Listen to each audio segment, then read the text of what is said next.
Ladies and gentlemen, boys and girls, welcome back to the channel. It is 12:41 a.m. Oh, no, p.m. East Coast time. We're not up at midnight. Tuesday, September 24th. What is going on, everybody? Sal Vetri here. Going to take a first look, not really a first look, but my picks video, right, for this week, for week 4. I'll be back if you know me. The 10,000 of you, yes, we're like 3 away from 10,000 subscribers. Can't celebrate it yet, but we will very soon. But if you know what I do here, Tuesdays, I'll give my picks for the week, what I'm looking at. I've already broken down the slate a lot, right? Had to do a lot of content for it already and just like getting all the data in place. And then on Friday or maybe Thursday night, depending on what I have to do, I will come back with my final thoughts and my just secure takes on the slate. So with that said, before we get into it, hit the subscribe button. Maybe you'll be lucky number 10,000. I don't know who it is, but thank you. I appreciate it. We're about to hit 5 figures in subscribers, so thank you all so much. This channel has grown by like 60% over the last couple of months, so thank you all. This has been fantastic. I love doing this, so let's keep getting into it.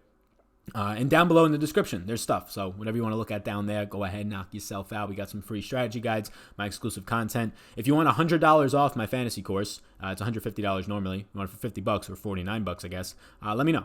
I'll link that up down below. If you comment, I'll send you the link to it.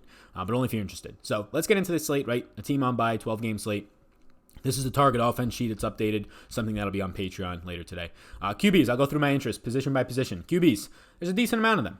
Patrick Mahomes is always interesting. Darius Slay looks like he might be missing this game, which is even better. Detroit's defense right now, middle of the pack in pass coverage. I think they rank 12th. Without Slay, they're definitely below average in my opinion, so it doesn't really matter for Patrick Mahomes. I don't recommend him in cash because of the price point. You can get better options at other positions, in my opinion, based on like the drop-off in that position tier. But in tournaments, yeah, you could always get to him if you want to. 29.75 team total, highest total on the slate at 53.5. Lamar Jackson's a yes right now, but he'll become a no depending on the Cleveland secondary. Cleveland, in their last game against the Rams, was without their top and stud corner, Denzel Ward. They were without Demarius Randall, another quarterback. They were without Greedy Williams, another cornerback. They were without Morgan Burnett, their safety. So down 4 defensive backs, 4 starters. So we'll see what their injury report looks like this week. If they're going to have back Denzel Ward and or a couple of those other guys, I'm not going to have as much interest in Lamar. But you could see it. Last week, Lamar ran one in, had a couple of rushing yards. He kept himself viable, maybe not for that price tag, but like he has his legs to bail him out in terms of fantasy performances. And if this Cleveland secondary is as beaten up as it was last week against the Rams, I'll have interest. Now you get to my, right now on Tuesday, my rankings in terms of my top 3 interests I did here real quickly. Jared Goff comes in as number 3 for me. Look, this defense, Tampa Bay Bucks defense, is top 5 against the run. Vita Vea in this front line has looked dominant. Look, Saquon went out early last week. They held Christian McCaffrey down, but Saquon going out, maybe he does something against them. But by all accounts, PFF, Pro Football Focus ratings, they look dominant. They're top 5 in run defense, but they're terrible, bottom 10, like they were last year, in pass defense. So Jared Goff, it's going to be on him to do something. Doesn't have as much rushing upside as other quarterbacks on the slate, right? We talk about Lamar Jackson. We'll talk about some more down here that I like, but definitely in play at that price tag. Phillip Rivers against Miami. They've just been giving up points left and right to the quarterback position, right? Miami's giving up 30.6 fantasy points per game to the quarterback position, by far the most in the league. Well, not by far, but the most in the league. It would be by far if we didn't have Arizona on this slate, but the most in the league at 30.6. It's a nice spot for him, right? We had Tom Brady with the worst finish through 3 weeks against them and had 25 fantasy points. So if you want to get there, totally fine. I think it's the second best quarterback play as of right now. Obviously, this is going to change for me. I like Russell Wilson the most. 30.3 right there with Miami in terms of being bad against the quarterbacks. Arizona, terrible, but unlike the Chargers game in Miami, this game might be a little bit more competitive. Russell Wilson has much better rushing upside. He didn't have any rushing touchdowns last year, really. Did nothing on the ground. Now he has 2 already just because of last week. He's using his legs coming off of a very favorable game in terms of how many rushing yards he had on the ground. And let me look at my overall stats. Yeah, right now he's averaging 5.6 rushing yards per game. 27 rushing yards on the ground is what you're getting. And these are all my stats database. All this is on Patreon as well. You're getting 27 rushing yards per game so far through 3 games. If you're getting 3 points like as a floor for a quarterback in the rushing game, that's fantastic. That's a passing touchdown almost. That's 100 yards passing, 75 yards passing. And not even to account for that he's going to be active on the ground near the red zone. 2 touchdowns last week. Russell Wilson, the matchup is fantastic. I love everything about it. He has realistic weapons out there with Tyler Lockett, and DK Metcalf looks very legit. This is a really favorable spot in a fast-paced game with a 25 team total. Matt Ryan is actually interesting to me. He's cheap, $5,900. He's facing Tennessee. Tennessee secondary is disgusting. Look, Logan Ryan in the slot, he's a very good slot cornerback. Adore Jackson on the outside, terrible. Malcolm Butler has been one of the worst cornerbacks in the league this year so far. The total is really nice, 25. And when you think about it, Logan Ryan's in the slot. He'll face Mohamed Sanu, who's really not that big of a playmaker for Atlanta for the most part. Very consistent, though. Good player, just not a big playmaker. Julio and Calvin Ridley on the outsides. are going to get to go up against Adoree Jackson and Malcolm Butler, and it's just going to be absolutely a slaughterfest, I think, for those wide receivers. They're going to have such great matchups. I really like this spot for them. It's just a matter of if you want to get there. I much prefer Russell Wilson, Phillip Rivers, Jared Goff to Matt Ryan, but if you're making a lot of team stacks, you want to be a little bit contrarian, I think he's interesting. Deshaun Watson's tough for me to get to just because of all those other guys in the mid to low 6K and really the low 6K range that I like a lot better. He always has the upside because of his work on the ground. Carolina's pass rush has looked good. That's not great for Deshaun Watson in a terrible line. Daniel Jones is too cheap. He should be probably 5,800. I think he's in a really nice spot. Washington's pass rush, terrible. Run defense, not that great. Pass coverage, terrible. Tackling rate, bottom 5. Like, they're terrible in all these areas. Their secondary is disgusting. If you think Josh Norman is a good cornerback, you haven't watched the league. You haven't watched football in about a year and a half closely. Definitely not this year, and also dating back to last year. He looks terrible, just getting torched left and right every single week that he's out there. So yeah, I think Daniel Jones is actually in a nice spot this week. No Saquon Barkley is a concern. Evan Ingram, Sterling Shepard, I think that's enough talent to make him viable for the price tag. Obviously not one of my top interests. I have 6 guys listed as yes. He's my 8th guy on the list. Lastly, I'll point out Case Keenum is cheap against a Giants secondary that is bottom 5. Their pass rush is bottom 5. Really bad team. Terry McLaurin, don't want to bury the lead, but he's going to be very highly owned this week, I imagine. So if you have a Case Keenum lineup to correlate with that, makes some sense. I do think he has some value at that price tag, but it's just tough. I don't want to get to him in tournaments, and I really would rather not get to him in cash. So yeah, he seems like he's in a favorable spot for the price point. The Giants right now are giving up 29.4 fantasy points per game to the quarterback position, 3rd highest on the slate. So that's favorable. The price point's favorable, but do you trust Case Keenum in a game that should see a little bit of a faster pace? I really don't, but he's somewhat of a question to me.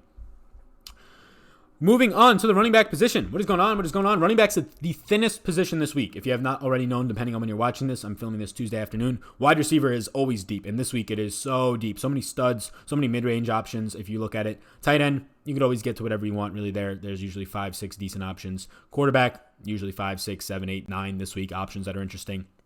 Running back, not that much. You don't have Zeke on the slate. You don't have Kamara. You don't have Saquon because he's injured. You don't have any of these guys on the slate, and you have Dalvin Cook facing the Bears. So, yeah, very thin slate. Christian McCaffrey has to be an interest of mine just because of the slate. There's not many good options. The only upper-tier options are Saquon, who's doubtful, probably not going to play with his high ankle sprain. Dalvin Cook, who's facing the Bears as an underdog. Not something I want to be tackling against that Bears defensive front. I don't want to be paying $8,300 for it. So, yeah, top price, Christian McCaffrey's in play. Look, the interior of this Houston defense is very good. DJ Reader has been amazing. But everywhere else, outside of their 2 defensive linemen on the inside, really bad. Bottom 2 in terms of their run defense on the year. Not great per Pro Football Focus. McCaffrey usually will run to the outsides. Obviously has involvement in the passing game. He's a clear interest of mine. He should be of yours as well.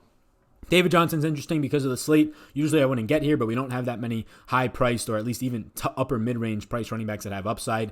He's not going to have a lot of upside on the ground, I don't think. Obviously around the red zone, but he's being used so much as a wide receiver that if David Johnson catches 6 balls for 60 yards and then he has some rushing work, you're going to have a 100-yard day out of him, and it's going to be more so than not, especially when they're going to be trailing in many of these games. Fast pace, I do like him this week, but nothing. These aren't my rankings. This is factored by salary based on my interests, so factored by salary, or actually it might be by name. I don't know what it is. It's based on my interest, but like this isn't my interest saying David Johnson's my 2nd favorite running back because that's not what it is. Marlon Mack, fantastic spot. Oakland's been a bottom 10 run defense through the first 3 weeks. They're 3rd worst in tackling right now, and Marlon Mack leads the league in rushing attempts with 61. Marlon Mack in a week where he was limited last week, 18 total touches, 2 receptions, which is good to see, 3 targets, good to see, 16 rushes on the ground, over 80 yards and a touchdown. Marlon Mack is just, they want to run the ball. Now there's no T.Y. Hilton out there. It seems like he's not going to be playing this weekend. Already early indications lead that way. Really tough not to like Marlon Mack in this spot. I believe he's a home favorite as well. Fantastic. Kerryon Johnson, I have interest in. The price tag is too cheap. First week without C.J. Anderson, I thought you would see more Ty Johnson. Nope. Ty Johnson stayed at 20% snaps. Kerryon goes up to a career high 75% of the snaps, 20 touches on the ground. The only concern here is that he's facing Kansas City. His team can get down 14, and he'll just be phased out, and they'll be passing the ball instead of a 30 rushing game for Detroit. It'll be a 50 pass attempt Matt Stafford day, which could happen, but Kansas City is dead last in the league in rush defense dating back to the start of last year and also this year just through a 3-game sample. So a really good matchup for Kerryon. If indeed this is what the usage is going to be, which I think it actually might be, watch out for Kerryon Johnson. Justin Jackson and Austin Eckler, both of them facing Miami. Miami is giving up over 230 rushing yards per game. They gave up 200-yard rushers last week. They're just getting torched. Left and right, they're getting torched. This team's terrible. You don't get a running back spot any better than Austin Eckler and Justin Jackson at his price point. Justin Jackson, not for cash for me, just tournaments, but it's a really good spot. We saw Tony Pollard, the backup, go for over 100 last week, mostly in garbage time, right? He had like 70 of his yards in garbage time. But we'll take that. 16.5-point favorites. Really like it. And Eckler, for the people that said, I played Austin Eckler last week, Sal, and he only got me 15 points. Well, if you think Austin Eckler's floor is 15 points, let me tell you something. That's fantastic because that was a floor game. The guy had like single-digit rushing attempts, and he caught 7 balls still. So, like, Austin Eckler's floor game is what happened last week because he was not using the running game, and he was using the receiving game, but not even in the second half for the most part. So, yeah, 15 points for a floor for an 8K running back, that's pretty good. So, I like Eckler a lot this week. Wayne Gallman, no Saquon it seems. Wayne Gallman, here's the thing. He's facing Washington, bottom 3 in rush defense so far this year. He is right now a home favorite. Yes, a home favorite is Daniel Jones in these Giants team against Washington. He's an average running back in terms of like a runner. He's below average as a pass catching back, but he's very much above average as a pass blocker. So he's going to stay on the field. He played 63% of the snaps. All of the snaps once Saquon came out last week. Every single one of them. He didn't come off the field. So a guy who's a home favorite running back who they're going to have to keep on the field because he's just so good at pass protection. Saquon's good at pass protection too, but he's not out there. Nobody else on this team. Elijah Penny is not staying on the field to pass protect. So Wayne Gallman, 4,600. I don't love it in terms of like high upside, but he's just too cheap to ignore. Then my only other interest, Mark Ingram, 60% of the snaps the last 2 weeks, which is concerning, but he actually did look decent last week. A couple of long runs, chunked up some plays, obviously 3 touchdowns, so always have the goal line work in this offense. Nick Chubb, 97% of the snaps last week. The only problem here is that Michael Pierce in this defensive line, like Michael Pierce has looked dominant for Baltimore, defensive linemen. They're top 3 right now versus the run. They're going to stay that way. This front is really scary. So Nick Chubb, involvement in the passing game, being on the field 90% of the snaps, 97 last week, is good. But it's not a great overall spot. For the people who want to jump up and down, Devonta Freeman is freed. Devonta Freeman is freed. He played 90% of the snaps. Ito Smith got concussed on the first drive of the game. So he did not just break away. Ito Smith got hurt. So keep an eye on his injury status moving forward. Tennessee's a top 10 run defense. Devonta Freeman looked, I would say, good last week, but 2 of his carries went for 25 yards. So a lot of his production on 2 carries. Good to see that he had that type of burst to get those plays in there. But I'm not really sold on him even at this price point. Leonard Fournette, terrible, 69-yard rush, got him positive yardage last week, but he's second in routes run, 100% of the snaps last week, 97% of the snaps week before. On a week that is very thin, I have a no next to Leonard Fournette's name, but I think I'm just going to do this right now because it's so thin, right?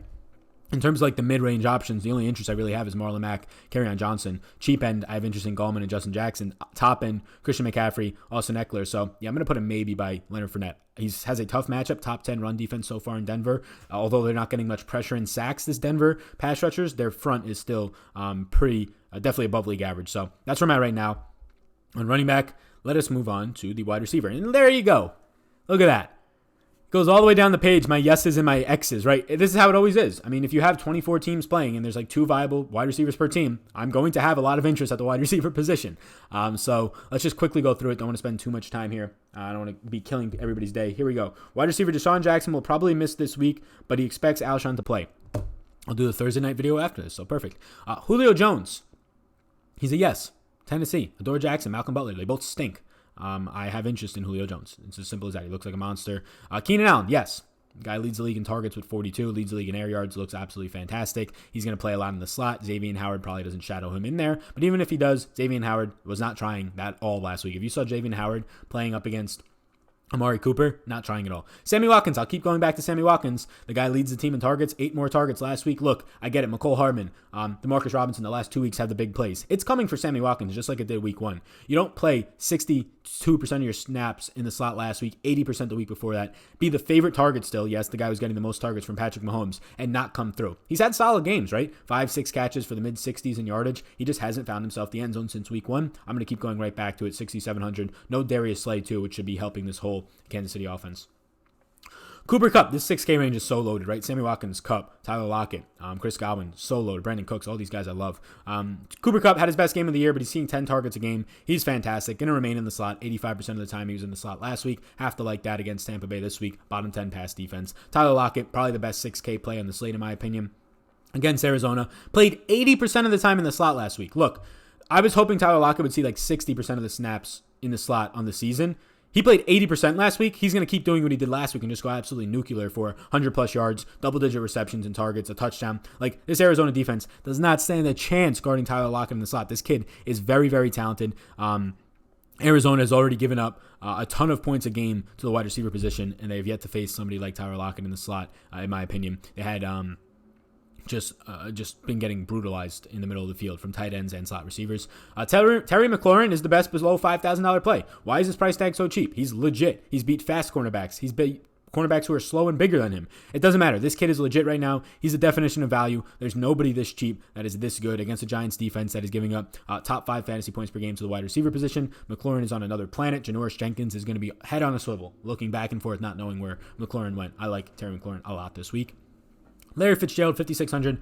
More so a cash wide receiver for me, but he's fine in tournaments. 94% of his routes or snaps were in the slot last week. That's fantastic. He has a very high floor in this offense. Same things can be said for Christian Kirk, who has a higher upside. 83% of his snaps in the slot last week. Like both of them. Sterling Shepard was revived. 95% of the snaps last week he played. 86% in the slot. Daniel Jones looked his way a lot. Have to like that. Chris Godwin. I'm not dropping the ball on Chris Godwin. I like Chris Godwin more than Mike Evans this week. Last week, I liked Mike Evans more. This week, Mike Evans is going to have to face Marcus Peters, who's been good this year. Bad last year, good towards the second half of last year a little bit, good so far this year. Chris Godwin will be in the slot with the most favorable matchup against the Rams. I like him at $6,000. The price point comes down $900, way too much.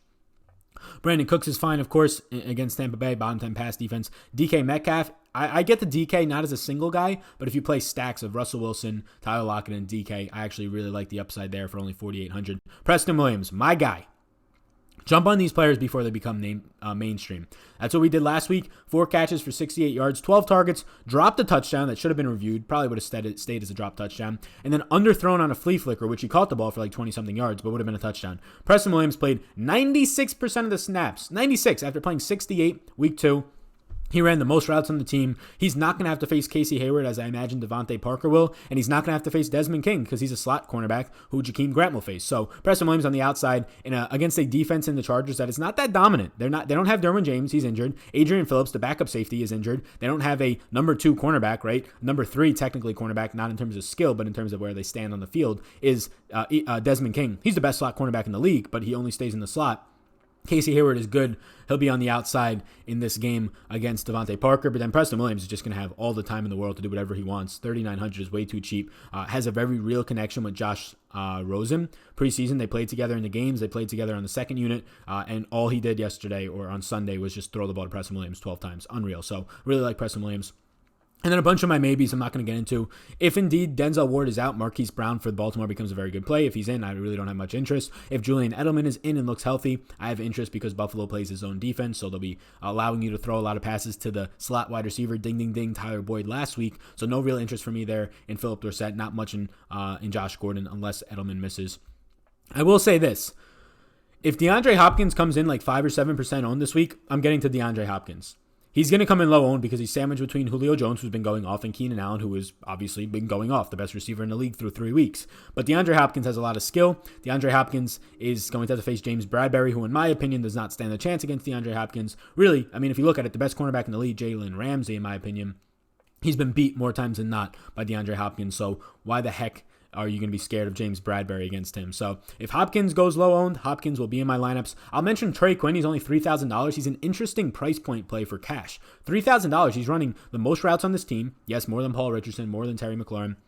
In the slot against a bottom 3 defense in the Giants. $3,000 for, you're probably not getting 20 points out of Trey Quinn, but you probably have a floor of like 6 or 7 and realistic like 10 to 12 point fantasy upside, especially if he scores a touchdown. Trey Quinn by no means at all do I think has high upside, but for cash games at $3,000, if you get 8 to 9 points out of him, he doesn't kill your lineup, and if anything, he lets you get to more expensive plays. So I think he's interesting there. Calvin Ridley I like because Julio will be double teamed and those cornerbacks are not good. Lots of options. Look at this. So many. You can see what you want in my notes. Let's go over to tight end. And I'll be condensing that and filtering it down for Friday's video.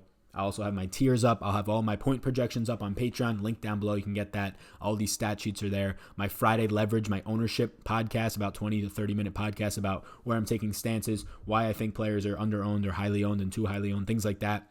Wednesday is my live stream. And hit the subscribe button, damn it. All right. Travis Kelce is always a fine play if you want to get to him. Detroit has been good against the tight end so far, but they have not faced somebody like Travis Kelce. Evan Ingram, fantastic matchup. Like the spot for him, good pace. He was leaned heavily on last week by Daniel Jones. I don't expect that to change. You can always get to him. He's way too cheap. Darren Waller, been the number 1 receiver on this team.